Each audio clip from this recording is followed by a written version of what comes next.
আসসালামু আলাইকুম व रहमतुल्लाहि व बरकातुहू। मेरे भाइयों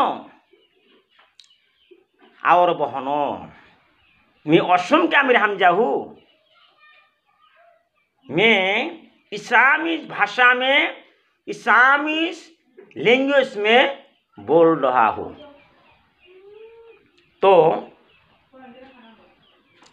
मेरे भाइयों और बहनों,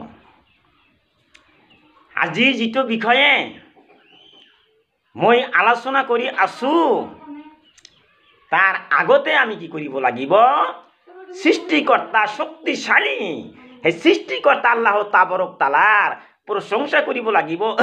কোটি কোটিবাৰ প্ৰশংসা গতে আমি সকলোৱে কৈছো আলহামদুলিল্লাহ। মোৰ ভাইসকল ভনীসকল, আজি মই যিটো বিষয়ে আলোচনা কৰি আছো তাৰ আগতে মই কি কৰিছো? বিশ্ব নবীৰ ওপৰত দৰুদ শৰীফ পঢ়িছো সাল্লাল্লাহু আলাইহি সাল্লাম। আজি যি বিষয়ে আলোচনা কৰি আছো সেই বিষয়টা হৈছে ইলম শিক্ষা কৰা, ইলম শিক্ষা কৰাৰ ফজিলত। ইলম শিক্ষা কৰিলে কি হয়, কি গুণাগুণ, ইলম শিক্ষা কি কৰিব লাগে সেই বিষয়ে মই আলোচনা কৰি আছো। গতে আপোনালোকে শুনিব, এই যে শুনিব মোৰ ভিডিঅ'বোৰ, কিন্তু মই অনুৰোধ কৰিছো please like share and subscribe. কিন্তু এটা কথা, প্ৰথমৰ পৰা শেষলৈকে ভিডিঅ' দেখিব, তেন্তে গম পাব তাৰ ভিতৰত কি আছে। আজি মূল্যৱান কথা মই কৈ আছো। এই যিটো কথা মই কৈ আছো কোৰাণৰ পৰা আৰু হাদিছৰ পৰা মই আলোচনা কৰি আছো। গতিকে বন্ধুসকল, আজি মানে যিটো বিষয়ে আলোচনা কৰিছো সেইটো এলেম। এলেমের অর্থ কি? What is the meaning of এলেম? এলেমের মানে কি সেই কথাখিনি আগত জানিব লাগে। এলেমের অর্থ হৈছে আল্লাহ তাবাৰক তাআলা যিটো আদেশ কৰিছে, যেনেকৈ নামাজ পঢ়িব লাগে, ৰোজা থাকিব লাগে, জিকিৰ কৰিব লাগে, কোৰআন তেলাওয়াত কৰিব লাগে। আল্লাহ তাআলা আদেশ কৰিছে তোমার কোরআন তেলাওয়াত করা, নামাজ পড়া, রোজা রাখা। এগুলো কি আদেশ? কিন্তু নামাজ কেনেকৈ পঢ়িব লাগিব, কেইটা সূরা লাগিব, কি দোয়া পাঠ কৰিব লাগে, কি শুদ্ধ কৰি পঢ়িব লাগে সেই বিষয়ে জানিব লাগিব। সেই জানাৰ নামই হল কি হৈছে সেইটো এলেম। সেইটো মই তাফসীৰ ব্যাখ্যা কৰি আছো। গতিকে তাৰপিছত আল্লাহ যিটো নিষেধ কৰিছে সেইটো কি নিষেধ কৰিছে?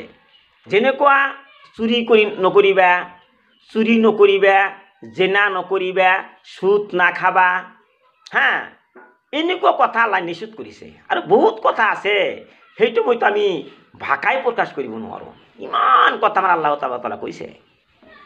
গতিকে এই যে চুৰি নকৰিবা, এইটো যে আল্লাহ নিষেধ কৰিছে, চুৰি কৰিলে কি হয় সেইটো আমি কেনেকৈ জানিম?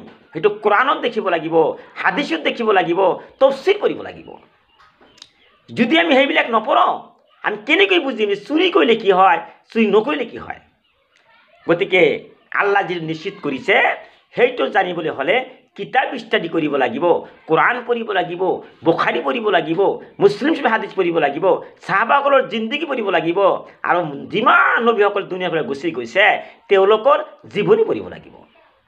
তেন্তে আমি বুজিব পাৰিম আল্লাহ যে আদেশ আৰু নিষেধ কৰিছে সেইটো জানাৰ নামই হল কি এলেম। তাৰ ভিতৰত আমি কৈ আছো আল্লাহ তাবাৰক তাআলা কোৰআনত কৈছে যে যিবিলাক মানুহে আল্লাহক বিশ্বাস কৰিছে আৰু ৰসুলক বিশ্বাস কৰিছে আৰু জ্ঞান অৰ্জন কৰিছে তেওঁলোকৰ মৰ্যাদা আমাৰ আল্লাহ বৃদ্ধি কৰি দিব। সুবহানাল্লাহ। গতিকে আজি মই ক'বলৈ বিচাৰিছো বিশ্বৰ জমিনত যিবিলাক ভাই ভনীসকল তোমালোকে বিশ্ববিদ্যালয়ত অধ্যয়ন কৰি আছা, কলেজত অধ্যয়ন কৰি আছা, মাদ্ৰাসাত অধ্যয়ন কৰি আছা, গতিকে ভাল কাম কৰি আছা, ভাল সম্পদ অৰ্জন আহৰণ কৰি আছা। গতিকে খাদ্য বস্তু ঢাকি থব লাগে এইটো আমি কেনেকৈ বুজিম? এইটো কিতাপত লেখা আছে। যেতিয়া আমি পঢ়িম তেতিয়া বুজিব পাৰিম যে খাদ্য বস্তু ঢাকি থব লাগে। যিবিলাক মানুহে লেখাপঢ়া কৰাই নাই, জ্ঞান অৰ্জন কৰাই নাই, তেওঁলোক কেনেকৈ বুজিব যে খাদ্য বস্তু ঢাকি দিব লাগে? গতিকে মই বিশ্বত আমিন হামজা বিশ্বৰ সকলো মানুহক ভাল পাইছোঁ। হিন্দু, মুছলমান, বৌদ্ধ, খ্ৰীষ্টান, জৈন যিমান ধৰ্মৰ মানুহ এই বিশ্বৰ জমিনত আছে সকলো মানুহক ভাল পাইছোঁ। সেইকাৰণে সকলো মানুহক আল্লাহ সৃষ্টি কৰিছে। তাৰপিছত আল্লাহ কি কৰিব? মৰ্যাদা বৃদ্ধি কৰি দিব। দেখা যায় বিশ্বৰ জমিনত যিবিলাক শিক্ষিত মানুহ, যিয়ে লিখাপঢ়া কৰিছে, জ্ঞান অৰ্জন কৰিছে, কোৰআন পঢ়িছে, তেওঁলোকৰ মৰ্যাদা আটাইতকৈ বেছি। সুবহানাল্লাহ। সেইটো আমি গম পাইছোঁ। তাৰপিছত মই কৈ আছোঁ, আৰু আমাৰ আল্লাহ তাআলা কৈছে, হে নবী তুমি কৈ দিয়া, কুল হাল ইস্তাবিল্লাযিনা ইয়ালামুনা ওয়াল্লাযিনা লা ইয়ালামুন। আল কোরআন, কোরআনত আছে, কোন পৃষ্ঠাত কিমান সূরাত আছে সেইটো মই পাহৰি গৈছোঁ। আপোনালোকে পঢ়িব, অধ্যয়ন কৰি কৰি এই আয়াতটো পাঠ কৰিব। আমাৰ আল্লাহ তাআলা কৈছে, কুল হাল ইস্তাবিল্লাযিনা ইয়ালামুনা ওয়াল্লাযিনা লা ইয়ালামুন। সেইটো কোৰআনৰ কথা। আমাৰ আল্লাহ কৈছে, বিশ্ব নবী তুমি বিশ্বৰ মানুহক কৈ দিয়া। কি কৈ দিয়া? কৈ দিয়া যে যিবিলাক মানুহে জ্ঞান অৰ্জন কৰিছে আৰু যিবিলাক মানুহে জ্ঞান অৰ্জন কৰা নাই, উভয় কি সমান হ'ব পাৰে? সেইটো প্ৰশ্ন কৰিছে। মই মতে মই যিটো হাদিছখন পঢ়িছোঁ, আপোনালোকে পঢ়িছে, কেতিয়াও সমান হ'ব নোৱাৰে। যিবিলাক মানুহে লেখাপঢ়া কৰা নাই, ছিগনেচাৰ দিব নোৱাৰে, চাইন কৰিব নোৱাৰে, সেইটো কিতাপ পঢ়িব নোৱাৰে, তেওঁলোকে কেনেকৈ বুজিব পাৰিব? গতিকে মোৰ বন্ধুসকল, মই কাকতি মিনতি কৰিছোঁ, আপোনালোকে মাদ্ৰাসাত অধ্যয়ন কৰিব, মুক্তবত পঢ়িব, স্কুলত পঢ়িব, ডক্টৰ ডিগ্ৰী লাভ কৰিব, ইঞ্জিনিয়াৰ পঢ়িব, যিমান পাৰে জ্ঞান অৰ্জন কৰিব। সুবহানাল্লাহ। আৰু এটা হাদিছ কথা মই কৈ আছোঁ, বিষ্ণুনবী কি কৈছে?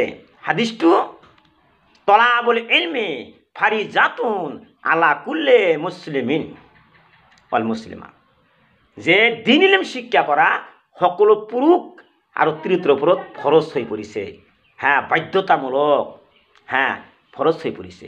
যিবিলাক মানুহে এই ফৰজটো পৰিত্যাগ কৰিছে, তৰক কৰিছে, জ্ঞান অৰ্জন কৰা নাই, তেওঁলোকে কবিৰা গুনাহ কৰিছে, নাউজুবিল্লাহ। আৰু যিবিলাক মানুহে কবিৰা গুনাহ কৰিছে তেওঁলোকক ফাসিক বুলি কোৱা হয়। গতিকে মোৰ বন্ধুসকল বেয়া নাপাব, মই যিটো হাদিছত পাইছোঁ মই সেইটোৱেই কৈছোঁ। আৰু এটা বুখাৰী হাদিছত মই পাইছোঁ, বুখাৰী হাদিছত আছে যে গতিকে মই আপোনালোকে যিটো কৈছোঁ আপোনালোকে শুনি শুনি আমল কৰিব।